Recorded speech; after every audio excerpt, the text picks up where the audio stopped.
एक समय की बात है। प्रीति नाम की एक लड़की गांव में रहती थी। प्रीति पढ़ने में बड़ी होशियार थी, पर दिखने में बड़ी दुबली पतली और सांवली थी। उसने अपनी पूरी पढ़ाई गांव से ही की थी और अब वो शहर में नौकरी करना चाहती थी। प्रीति के माँ बाप को भी इस बात से कोई एतराज नहीं था कि उनकी बेटी शहर में नौकरी करेगी, क्योंकि प्रीति के चाचा चाची शहर में ही रहते थे।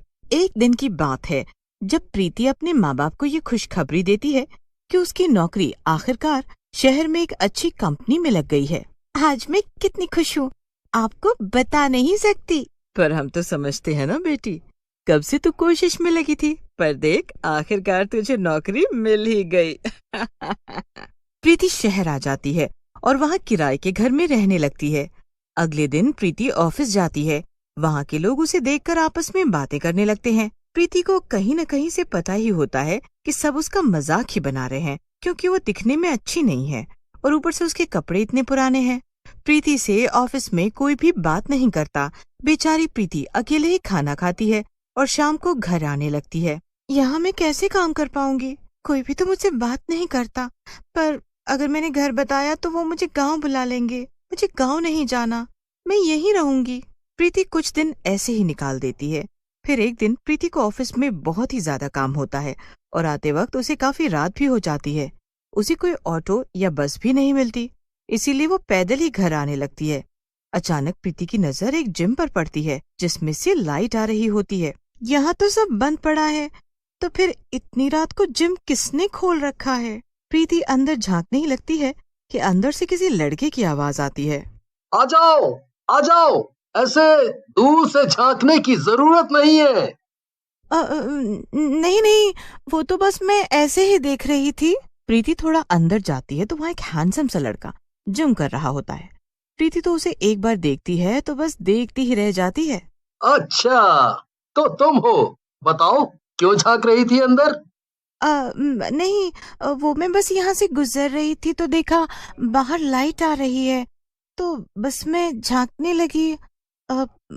मुझे माफ कर दो। अरे अरे अरे, बस बस, इसमें माफी मांगने वाली कोई बात नहीं है। मैं तो ऐसे ही मजाक कर रहा था। वैसे मैं यहाँ ट्रेनर हूँ। अच्छा अच्छा, चलो मैं चलती हूँ, बहुत रात हो गई है ना। अरे रुको तो प्रिटी गर्ल, मेरी नजरें कभी धोखा नहीं खा सकती। तुम बहुत खूबसूरत हो, बस तुम्हें थोड़ी मेहनत की जरूरत है। मैं जैसी हूँ ठीक हूँ और अब मुझे जाना है। प्रीति इतना कहती है और उठकर वहां से चल देती है। रात भर उसके दिमाग में वही जिम ट्रेनर घूमता रहता है। अगले दिन वो हमेशा की तरह ऑफिस जाती है। ऑफिस में उस दिन एक नई लड़की की ज्वाइनिंग होती है, जो उस दिन प्रीति के लुक्स का बड़ा ही मजाक बनाती है। प्रीति को उस लड़की की बात बड़ी चुभ जाती है और फिर उसका ध्यान उस जिम ट्रेनर पर जाता है। प्रीति ऑफिस से निकलते ही सीधा उसी जिम में जाती है। हाँ, वो मैंने सोचा कि आप बोल रहे थे ना कि आप मुझे अच्छा बना सकते हो, जिससे कोई मेरा मजाक ना बनाए। हाँ, बिल्कुल बना सकता हूँ। प्रीति बड़ी ही खुश हो जाती है।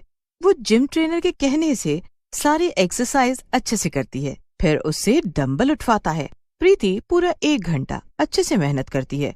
उसके बाद वो खुश होकर शीशे में देखती है तो उसे अपनी शक्ल पहले से गोरी लगने लगती है। हाँ, मैं तो पहले से गोरी और सुंदर लग रही हूँ। एक ही दिन में इतना बदलाव कैसे आ सकता है? यही तो खासियत है मेरे जिम में और मुझ में। चलो आओ और अपने बारे में बताओ। प्रीति अपने बारे में जिम ट्रेनर को सारी बात बताती है कि कैसे वो गांव से शहर आई। दोनों की कुछ ही दिनों में काफी अच्छी दोस्ती हो जाती है और प्रीति कुछ ही दिनों में बेहद खूबसूरत लगने लगती है।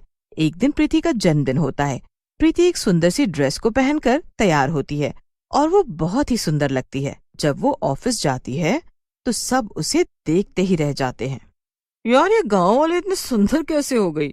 मैंने तो इसे उस दिन के बाद आज देखा है और ये एकदम बदल गई है। ऑफिस में सब लोग प्रीति के आगे पीछे घूमने लगते हैं। सब उससे दोस्ती कर लेते हैं। वो तो एक ही दिन में ऑफिस की स्टार बन जाती है। प्रीति इतनी खुश होती है कि उसका वो दिन सबसे अच्छा गुजरता है। वो ऑफिस से सीधा जिम जाती है। प्रीति काफी वक्त रोहन के साथ बिताती है। वो रोहन को बाहर जाने को भी बोलती है, पर रोहन मना कर देता है। प्रीति मन ही मन रोहन को पसंद करने लगती है। और वो उस दिन ये बात उसे बता ही देती है। रोहन उसे कुछ जवाब नहीं देता और प्रीति उदास होकर घर आ जाती है। उसके बाद रोहन शीशे के आगे खड़े होकर खुद से बातें करने लगता है। अब मैं उसे कैसे बताऊं कि मैं वो नहीं जो वो मुझे समझ रही है। मैं तो एक भूत हूँ। रोहन इतना बोलता है कि वो एक भूत में बदल जाता है। रोहन कोई आम लड़का नहीं होता, वो तो एक भूत या जिम ट्रेनर होता है जो प्रीति से प्यार करने लगता है और बस अपने प्यार की खातिर उसकी मदद कर रहा होता है। उस भूत को पता होता है कि प्रीति को यह सच पता चल गया कि वो एक भूत से प्यार करती है तो वो दोबारा कभी वहां नहीं आएगी, इसलिए वो उससे ये बात छुपाने लगता है। इधर प्रीति घर जाती है तो उसके माँ बाप घर पर अचानक आए हुए होते हैं। प्रीति अपने माँ बाबूजी से खूब देर बातें करती है और फिर उसके माँ बाबूजी उसे बताते हैं कि उन्होंने उसके लिए शहर में ही एक लड़का देखा है। प्रीति पहले से ही परेशान होती है और इस बात को सुनकर तो और ज्यादा दुखी हो जाती है। क्या हुआ बेटी, तुझे सुनकर खुशी नहीं हुई क्या? नहीं बाबूजी, बस कुछ नहीं। इतना कहकर प्रीति की आंखों में आंसू आ जाते हैं। थोड़ी देर बाद वो चुपके से घर के बाहर चली जाती है। उसकी माँ उसे देख लेती है और उसका पीछा करती है। प्रीति सीधा जिम के अंदर जाती है, पर वहां वो जो देखती है उसके तो होश ही उड़ जाते हैं। शीशे के सामने भूत खड़ा होता है। प्रीति ये देखकर जोर से चिल्लाती है, भूत, बचाओ बचाओ बचाओ। भूत प्रीति के पास आता ही है कि प्रीति बेहोश हो जाती है।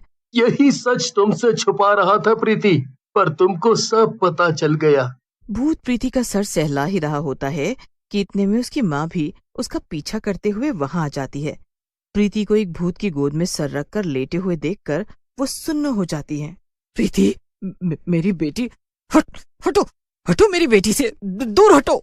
आप मुझसे डरो मत और आप प्रीति को कुछ मत बताना। मैं इसे बहुत प्यार करता हूँ, पर प्रीति ये नहीं जानती कि मेरी असलियत यही है। आज इसने मेरे दोनों रूप एक साथ देख लिए। मैं इसे दुखी नहीं देख सकता। आप इसे यहाँ से ले जाओ और कभी इसे सच मत बताना। मेरी बेटी भूत से प्यार करती है? हाँ? जब मुझे प्रीति से प्यार हुआ तब मैं भूत नहीं बल्कि आम सा एक लड़का था। मैं अक्सर इसे ऑफिस जाते देखता और इसकी सादगी से मुझे प्यार हो गया। पर एक दिन इस बिल्डिंग में आग लग गई। उस दिन रात को बस मैं अकेला ही यहाँ था और बस घर जाने ही वाला था। मैं उस आग से बच ना सका और मेरी मौत हो गई। उस दिन से मैं इस भूतिया जिम में भूत बनकर भटक रहा हूँ। पर एक दिन अचानक प्रीति खुद यहाँ आ गई और मैं खुद को रोक ना सका। वो बहुत परेशान थी और बस मैंने उसकी मदद की। हे भगवान, अब मैं क्या करूं? ये जब होश में आएगी तो इसे क्या बोलूंगी मैं? प्रीति को जब होश आता है तो वो खुद को अपने घर में पाती है। उसके सामने उसके माँ बाबूजी बैठे होते हैं। प्रीति बहुत बड़बड़ाई हुई होती है। माँ माँ माँ, वो रोहन भूत है। अरे क्या हुआ बेटी, कौन भूत? तूने कोई बुरा सपना देखा है? नहीं, मैं सच बोल रही हूँ माँ। नहीं, तुमने कोई बुरा सपना देखा है। अच्छा चल बाहर, वो लड़का आया है तो तू जल्दी से तैयार हो जा। प्रीति कुछ कह नहीं पाती और तैयार होकर बाहर आती है। बाहर मोहित और उसके माँ बाप बैठे होते हैं। मोहित को प्रीति बहुत पसंद आती है।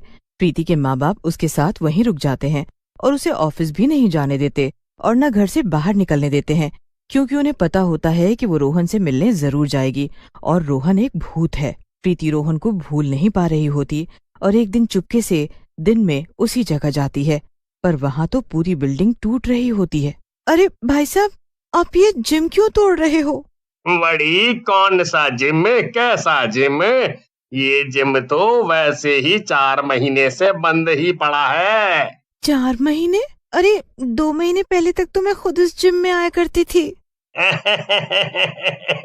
बड़ी मैडम, क्यों मजाक कर रही हो? इस जिम में 4 महीने पहले आग लग गई, तब से ये जिम बंद पड़ा है। और वो बड़ी, क्या नाम था उस जिम ट्रेनर का? हाँ, वो रोहन भी उस आग में जलकर मर गया था। प्रीति ये सुनकर हक्की बक्की रह जाती है। उसे सब समझ आ जाता है कि वो उस दिन जो उसने देखा वो सच था और इसलिए जिम में कोई नहीं होता था। प्रीति वो सब कुछ भूल नहीं पाती और जब भी वहां से गुजरती है उसे अपने पुराने दिन हमेशा याद आते हैं। फिर प्रीति की शादी मोहित से हो जाती है और प्रीति धीरे धीरे मोहित के साथ हंसी खुशी रहने लगती है।